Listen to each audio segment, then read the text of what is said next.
Chairman and members of the committee. I'm Helen O'Brady from Jamestown, and before I give my testimony in support of 5515, I just want to say, in case you don't already know, that the town of Jamestown Town Council passed a resolution in support of 5515 and in opposition to 5093, 5394, and 5195, which I know is under more discussion. I have copies in case you don't have it. It is the intent of the council to send all of the legislators copies of the resolution, but I can give you at the end copies. Are you a councilwoman? I'm not. I'm a resident. Okay, very good. And this is my own testimony. It did come out of some of the back and forth debate and discussion in Jamestown.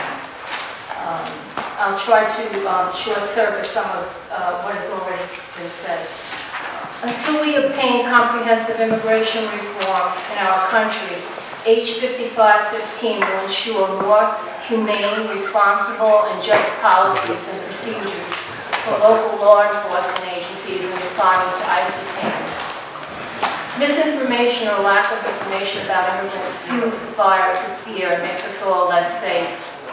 The belief that immigrants are criminals is based on misinformation, which then translates into fear and unjust treatment of immigrants. As we've already heard, immigrants commit crimes at lower rates than native-born citizens, and this was one of the important findings in the sentencing project report on immigration and public safety. And another one of their important findings was police chiefs believe that intensifying immigration law enforcement undermines public safety. We need to formulate policy and enact legislation that is based on fact, not misinformation, and that keeps us safe. As a matter of public safety, police in cities across the country support policies that work with immigrants rather than try to deport them. This policy is supported by police in parts of the country as different as Tulsa and Los Angeles, and is supported by the Major City Chiefs Association and the International Association of Chiefs of Police.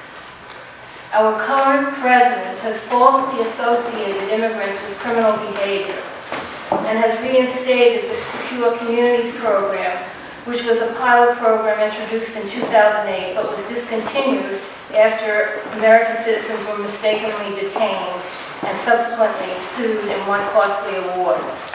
The program was dropped in favor of one that referred more to local enforcement agencies. H 5515 would set standards for how local enforcement agencies respond to ICE detainers. As has been pointed out, we are not talking about violent criminals. The bill distinguishes between administrative and court warrants. This kind of distinction can be seen in New York, where the New York City Council has adopted a policy which supports turning over only those accused of serious felonies like arson, robbery, or homicide. Working with immigrants rather than blindly deporting them is echoed by Boston Police Commissioner William Evans, who stated, quote, "We need to build trust with the immigrant community. The last thing we want is for people to be afraid of us. They won't report crimes or help us in their communities if they are afraid of us."